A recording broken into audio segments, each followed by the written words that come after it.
एक बंदर ने किया विधवा को गर्भवती। चंदनपुर के पास ही एक घना जंगल था, जहां तरह तरह के पशु पक्षी वास करते थे। इस जंगल के किनारे पर एक छोटी सी झोपड़ी में एक विधवा स्त्री सावित्री रहती थी। सावित्री की उम्र लगभग 25 वर्ष थी। उसका पति 1 वर्ष पहले ही एक भयानक बीमारी के कारण चल बसा था। सावित्री के पास अब कोई सहारा नहीं था। वह जंगल से लकड़ियां इकट्ठा करके और गांव में कुछ सिलाई बुनाई का काम करके अपना जीवन यापन कर रही थी। सावित्री सुंदर थी, लेकिन उसकी आंखों में एक गहरा दुख समाया रहता था। गांव के लोग उसकी सुंदरता के पीछे उसके अकेलेपन का उपहास भी करते थे, पर सावित्री ने कभी किसी की बात का बुरा नहीं माना। उसके लिए अब जीवन का अर्थ बस रोज की आवश्यकताओं को पूरा करना और किसी तरह दिन काटने भर था।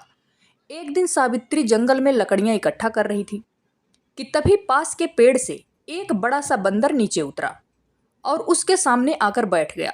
सावित्री उसे देखकर थोड़ा डर गई, लेकिन बंदर ने कोई आक्रमण नहीं किया। वह बस टकटकी लगाए सावित्री को देखे जा रहा था।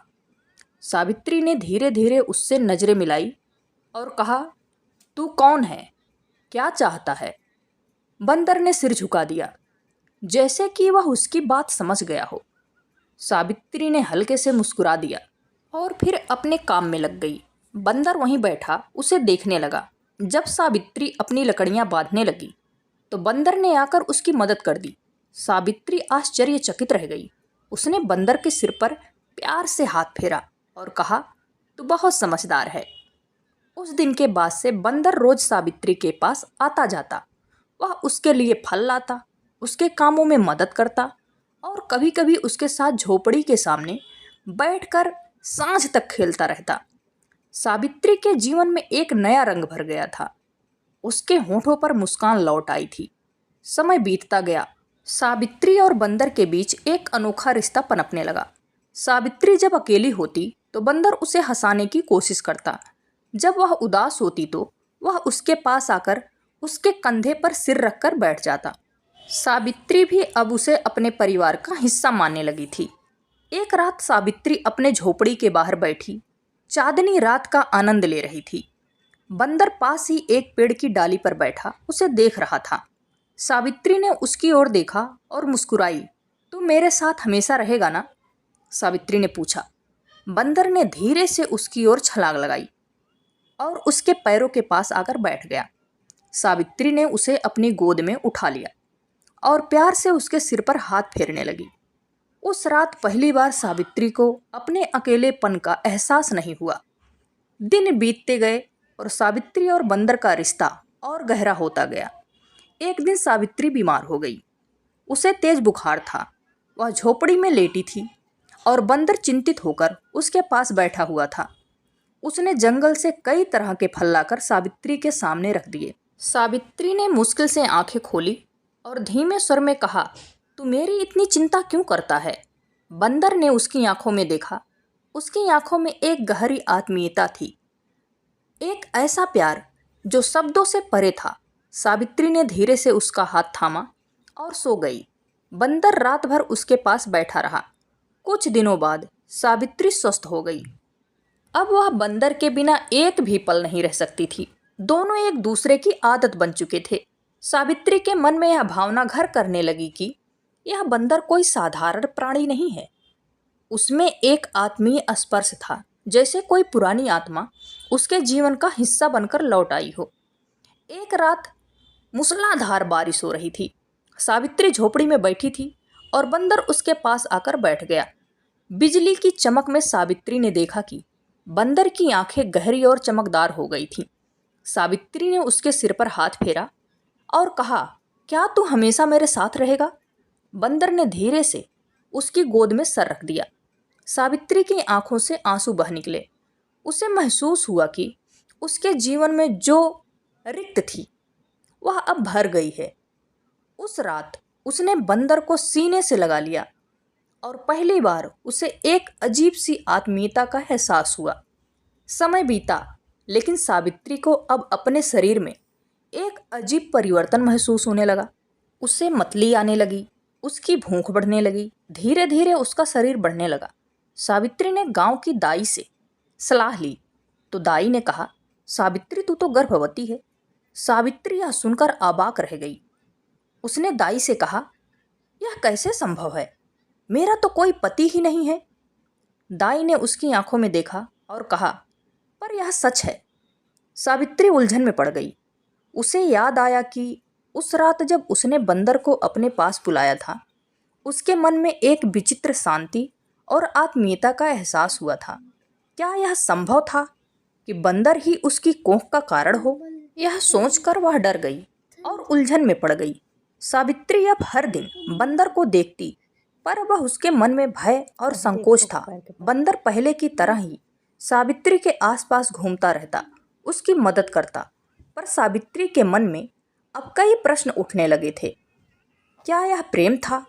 क्या यह कोई चमत्कार था या फिर कोई अभिश्राप? क्या बंदर वास्तव में एक साधारण प्राणी था या फिर कोई देवता? सावित्री इन प्रश्नों से घिरी हुई थी, लेकिन उसके पास कोई उत्तर नहीं था। सावित्री अब गहरे द्वंद्व में थी। गर्भ ठहरना कोई साधारण बात नहीं थी। गांव में यह खबर धीरे धीरे फैलने लगी थी कि सावित्री गर्भवती है। गांव की औरतें और आदमी उसके बारे में तरह तरह की बातें करने लगे। एक विधवा के गर्भवती होने का क्या मतलब है? किसका पाप है? या कहीं जंगल का कोई राक्षस तो इसके सपनों में नहीं आया? सावित्री इस बातों से परेशान थी। वो जानती थी कि उसने किसी पुरुष के साथ कोई संबंध नहीं बनाया था, फिर भी यह गर्भ यह कैसे संभव था? उसे बार बार वही रात याद आती थी जब मूसलाधार बारिश के बीच उसने बंदर को अपनी गोद में सुलाया था। उसके बाद ही उसके शरीर में यह बदलाव शुरू हुए थे। एक दिन सावित्री झोपड़ी के बाहर बैठी थी। बंदर पास ही एक पेड़ के डाल पर बैठा उसे देख रहा था। सावित्री ने उसकी ओर देखा और कहा, क्या तू जानता है कि मेरे साथ क्या हो रहा है? बंदर ने टकटकी लगाकर उसकी आंखों में देखा। उसकी आंखों में वही गहरी चमक थी जो उस रात थी। सावित्री ने आंसुओं से भरी आंखों से कहा, मैंने तुमसे प्रेम किया है, लेकिन यह कैसे संभव है कि तू मेरे गर्भ का कारण बन गया? बंदर ने धीरे से झोपड़ी के सामने आकर उसके पैरों के पास बैठ गया। उसने अपना सिर सावित्री के गोद में रख दिया।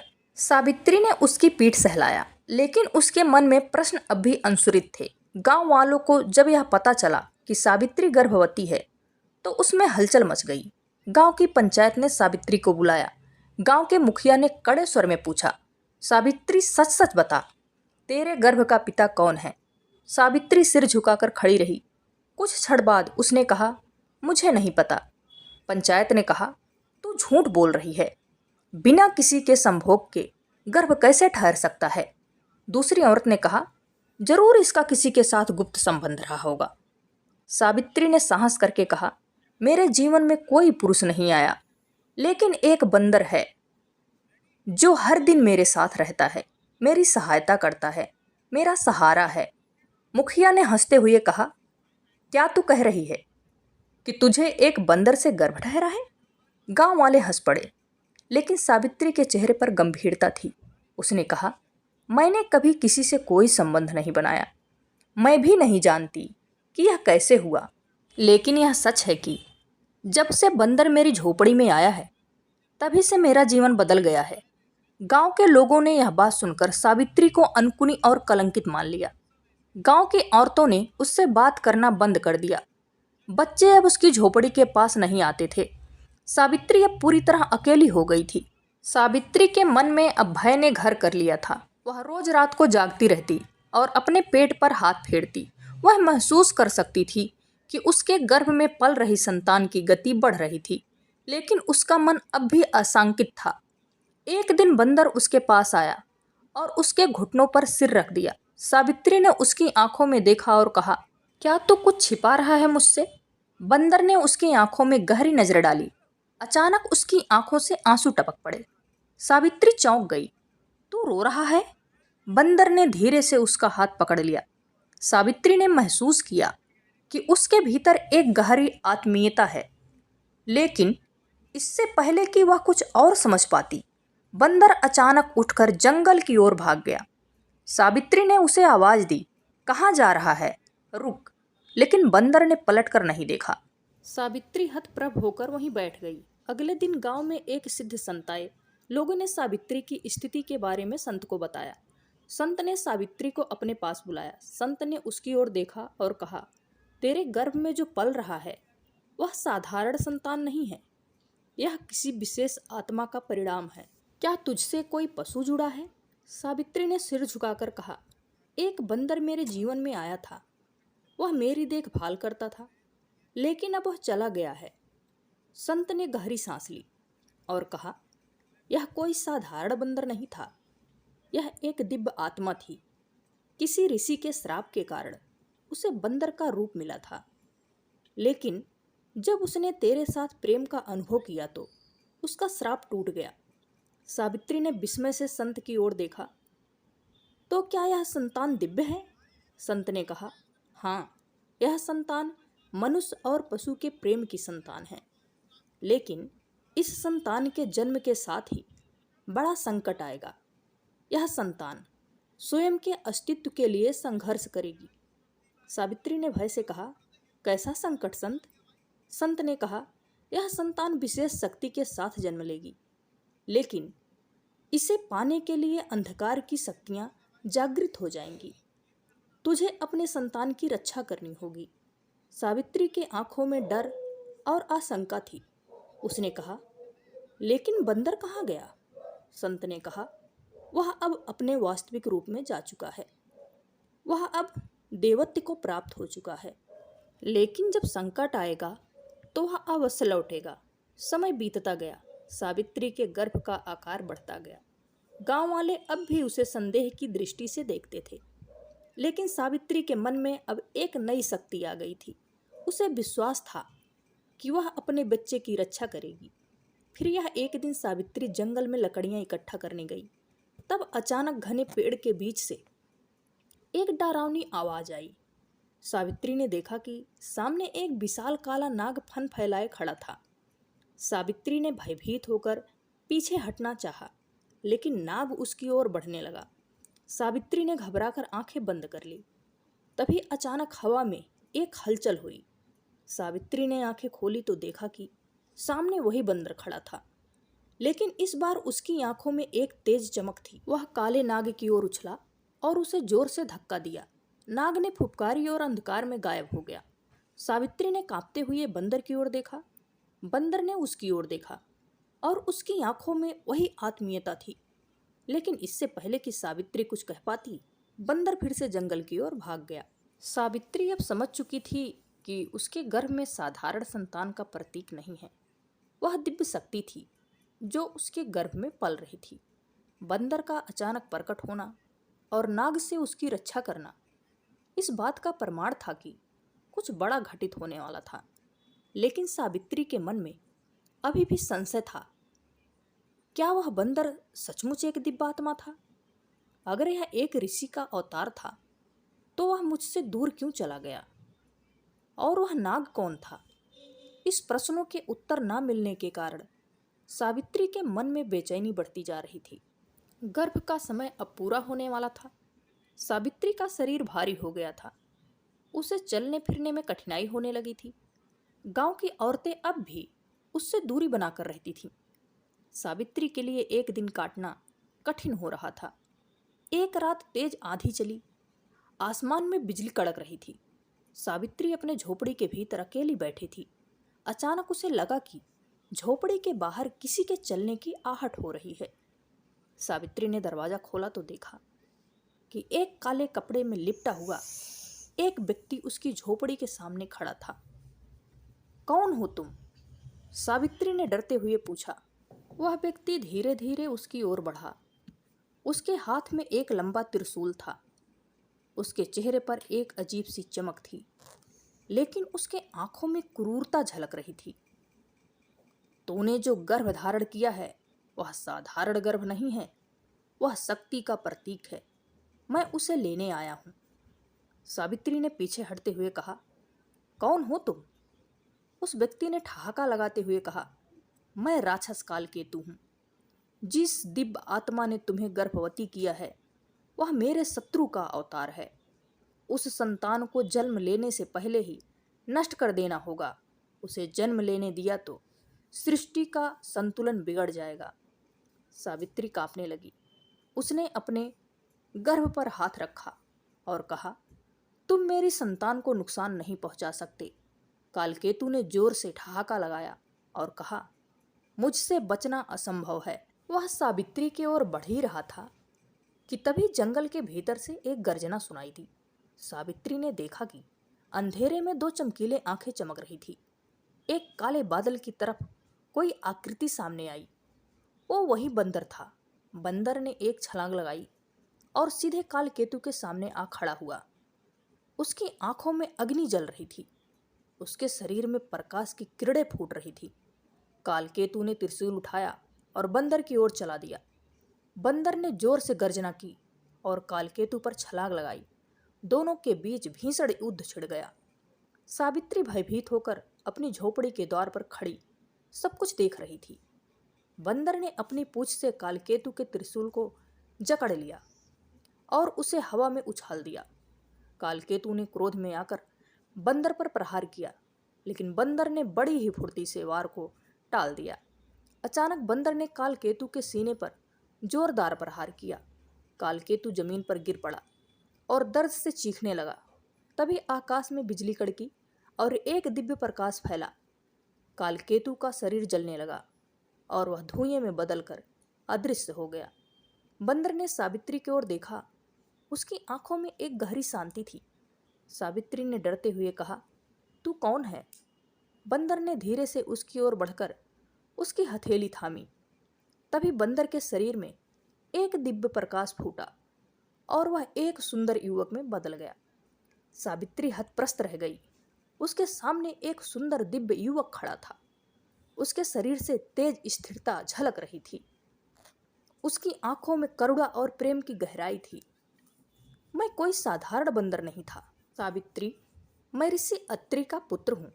मेरे ऊपर श्राप था कि जब तक मैं एक स्त्री के प्रेम की प्रतीक्षा नहीं दूंगा, तब तक मुझे पशु योनि में रहना होगा। सावित्री ने हैरानी से पूछा, तो फिर तुमने मुझसे प्रेम क्यों किया? उस युवक ने कहा, क्योंकि तेरा प्रेम निश्चल और निस्वार्थ था। तूने मुझसे बिना किसी लालच के प्रेम किया। यही कारण है कि मेरा श्राप समाप्त हुआ। लेकिन अब एक नई परीक्षा सामने है। सावित्री ने चौंक कर पूछा, कैसी परीक्षा? युवक ने कहा, तेरे गर्भ में पल रही संतान कोई साधारण संतान नहीं है। वह सृष्टि की संतुलन का प्रतीक है, लेकिन कालकेतु के साथ ही अब भी सक्रिय है। वे इस संतान को जन्म लेने से रोकने की कोशिश करेंगे। तुझे इसकी रक्षा करनी होगी। सावित्री ने युवक का हाथ थामा और कहा, लेकिन तूने मुझे अकेले क्यों छोड़ दिया था? युवक ने कहा, मैंने तुझे इसलिए छोड़ा ताकि तेरा प्रेम सच्चा साबित हो सके। मैं जानना चाहता था कि तू मेरे बिना भी अपनी संतान की रक्षा करेगी या नहीं, और तूने साबित कर दिया कि तू सच्ची संगनी है। सावित्री के आंखों से आंसू बह निकले। उसने युवक के सीने से लगकर कहा, मैं तुझे कभी जाने नहीं दूंगी। युवक ने कहा, अब मैं तुझे छोड़कर कहीं नहीं जाऊंगा, लेकिन तेरे गर्भ की रक्षा के लिए मुझे एक बार फिर अपने दिव्य स्वरूप में जाना होगा। मैं तब लौटूंगा जब तेरे और तेरे गर्भ के जीवन पर खतरा मंडरा रहा होगा। सावित्री ने घबराकर कहा, लेकिन अगर तू चला गया तो मैं अकेले कैसे रह लूंगी? युवक ने उसके चेहरे को दोनों हाथों में लेकर कहा, तेरे मन में जो शक्ति है वही तेरी रक्षा करेगी। मैं तेरे साथ सदा रहूंगा, भले ही तू मुझे देख ना सके। युवक ने धीरे से सावित्री का हाथ छोड़ा और फिर से एक तेज प्रकाश में बदलकर बंदर के रूप में लौट आया। बंदर ने सावित्री की ओर अंतिम बार प्रेम से देखा और जंगल की ओर दौड़ गया। सावित्री वहीं बैठी रही। उसके मन में भय और प्रेम दोनों का मिश्रण था। वह जानती थी कि जो संतान उसके गर्भ में पल रही थी, वह अब केवल उसका भाग्य नहीं थी, वह संतान सृष्टि के भविष्य की रक्षक थी। सावित्री के गर्भ का समय पूरा हो रहा था। उसके शरीर में हलचल बढ़ने लगी थी। गांव के लोग अब भी उसे शंका की नज़र से देखते थे, लेकिन सावित्री के मन में अब कोई भय नहीं था। उसे विश्वास था कि उसकी संतान का जन्म एक दिव्य उद्देश्य के लिए हो रहा है। एक रात सावित्री को सपना आया। उसने देखा कि एक गहरी गुफा के भीतर एक बड़ा काला नाग उसकी संतान को निगलने की कोशिश कर रहा है। तभी अचानक एक तेज रोशनी हुई और एक सुनहरा बंदर उस नाग पर टूट पड़ा। नाग ने जोर से फुफकार मारी और अंधकार में गायब हो गया। सावित्री ने उस बंदर की ओर देखा तो एक सुंदर युवक में बदल गया। युवक ने सावित्री की ओर देखा और कहा, समय आ गया है, मुझे अपने भाग्य का सामना करना होगा। सावित्री की आंखें खुल गई। उसका हृदय तेजी से धड़क रहा था। उसने अपने पेट पर हाथ रखा और महसूस किया कि शीशु की गति तेज हो रही है। उसने सोचा, अब समय निकट है। सुबह होते ही गांव में अजीब सी हलचल मच गई। आसमान में अंधकार छा गया। पेड़ तेजी से हिलने लगे। पक्षी डर के मारे इधर उधर उड़ने लगे। सावित्री झोपड़ी के बाहर आई तो देखा कि गांव के बाहर एक काली आकृति खड़ी थी। वह काल केतु था। उसकी लाल आंखों में क्रोध की ज्वाला जल रही थी। उसने गरजते हुए कहा, मैं वापस आ गया हूं। तेरे गर्भ की संतान को मैं जन्म नहीं लेने दूंगा। सावित्री ने साहस से कहा, तू मेरी संतान को छू भी नहीं सकता। कालकेतु ने जोर से ठहाका लगाया, तू अकेली क्या कर सकती है? मैं स्वयं अंधकार का स्वामी हूं।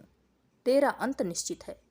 सावित्री ने अपने गर्भ पर हाथ रखा और कहा, मेरे गर्भ की रक्षा स्वयं ईश्वर कर रहा है। तू चाहे जितना प्रयास कर ले, मेरी संतान को तू नुकसान नहीं पहुंचा सकता। कालकेतु ने त्रिशूल उठाया और सावित्री की ओर उछाल दिया। सावित्री ने आंखें बंद कर ली। तभी अचानक हवा में एक गर्जना हुई। सावित्री ने देखा कि सामने वही बंदर खड़ा था। उसकी आंखों से अग्नि की ज्वाला निकल रही थी। बंदर ने छलांग लगाकर त्रिशूल को हवा में पकड़ लिया और उसे कालकेतु की ओर फेंक दिया। त्रिशूल कालकेतु के सीने में जा घसा। कालकेतु दर्द से चीख उठा, लेकिन उसने अपने शक्ति का प्रयोग करके त्रिशूल को बाहर निकाला और बंदर पर हमला किया। बंदर ने एक शक्तिशाली गर्जना की और आकाश की ओर देखा। तभी आकाश से एक दिव्य प्रकाश निकला और बंदर के शरीर में समा गया। बंदर का शरीर स्वर्णिम हो गया। उसके सिर पर एक दिव्य मुकुट प्रकट हुआ। उसके चारों ओर एक दिव्य प्रकाश मंडल बन गया। बंदर ने कहा, कालकेतु, तेरा अंत अब निश्चित है। अब तू इस सृष्टि का हिस्सा नहीं रहेगा। कालकेतु ने क्रोध में कहा, तू मुझे नहीं हरा सकता। बंदर ने जोर से छलांग लगाई और कालकेतु के सिर पर प्रहार किया। कालकेतु ने जोर से चीख मारी और उसका शरीर जलने लगा। उसने बंदर को पकड़ने की कोशिश की, लेकिन बंदर ने उसे आकाश में उछाल दिया। तभी आकाश से एक दिव्य ब्रज गिरा और कालकेतु के शरीर पर गिरा। कालकेतु के शरीर से काला धुआं निकला और वह राख में बदल गया। सावित्री ने देखा कि बंदर अब धीरे धीरे उसके पास आ रहा था। उसकी आंखों में प्रेम और शांति का भाव था। बंदर ने उसके हाथ को छुआ और कहा, अब तुझे अपने भाग्य का सामना करना है। सावित्री को अचानक तेज पीड़ा का अनुभव हुआ। वह जमीन पर बैठ गई। बंदर ने उसके सिर पर हाथ रखा। सावित्री को लगा जैसे एक दिव्य शक्ति उसके भीतर प्रवेश कर रही है। धीरे धीरे उसके दर्द के बीच एक मधुर रोशनी प्रकट हुई। एक शिशु के रोने की आवाज सुनाई दी। सावित्री ने देखा कि उसकी गोद में एक दिव्य बालक था। उसके मस्तक पर एक चमकीला चिन्ह था, ओम का चिन्ह। उसके शरीर से स्वर्णिम प्रकाश निकल रहा था। बंदर ने उस बालक को देखा और कहा, यह संतान मानव और देवता के मिलन का प्रतीक है। यह भविष्य में सत्य और धर्म की स्थापना करेगा। इसकी रक्षा करना तेरा कर्तव्य है। सावित्री ने प्रेम से बालक को अपनी गोद में लिया और कहा, मैं इसकी रक्षा करूंगी। बंदर ने मुस्कुराते हुए कहा, अब तेरा कार्य पूर्ण हुआ। सावित्री ने घबराकर कहा, अब तो मुझे छोड़कर मत जा बंदर। बंदर ने कहा, अब मुझे अपने वास्तविक रूप में लौटना है, लेकिन जब तुझे मेरी आवश्यकता होगी मैं अवश्य लौटूंगा। सावित्री के आंखों से आंसू बह निकले। उसने कहा, तू कौन है? बंदर ने कहा, मैं ऋषि अत्रि का पुत्र हूँ, लेकिन अब मैं तुम्हारे जीवन का रक्षक बन चुका हूँ। जब इस बालक पर संकट आएगा मैं अवश्य आऊँगा। सावित्री ने बालक को गोद में लिया और कहा, मैं जानती हूँ कि तुम मुझे कभी अकेला नहीं छोड़ेगा। बंदर ने उसकी ओर प्रेम से देखा और धीरे धीरे स्वर्णिम प्रकाश में लुप्त हो गया। सावित्री ने आसमान की ओर देखा और महसूस किया कि अब उसका जीवन एक नई दिशा में बढ़ चुका था। सावित्री ने उस संतान का नाम अनिरुद्ध रखा। वह बालक असाधारण था। उसके शरीर से दिव्य आभा निकलती थी। गांव के लोग जो पहले सावित्री को कलंक मानते थे, अब उसे देवी की तरह पूजने लगे थे। सावित्री ने अनुरुद्ध का पालन पोषण अत्यंत प्रेम और साहस के साथ किया। उसे विश्वास था कि जिस दिन उसके पुत्र के सामने कोई संकट आएगा, उस दिन वही दिव्य बंदर उसके सहारे के लिए लौट आएगा। बंदर का प्रेम अब सावित्री के जीवन का अभिन्न हिस्सा बन चुका था। प्रेम, त्याग और दिव्यता की यह कथा युगों तक लोगों को प्रेरित करती रही। अगर वीडियो अच्छा लगा हो तो वीडियो को लाइक और चैनल को सब्सक्राइब जरूर कर लीजिएगा। मिलते हैं अगली वीडियो में। जय महाकाल, हर हर महादेव दोस्तों।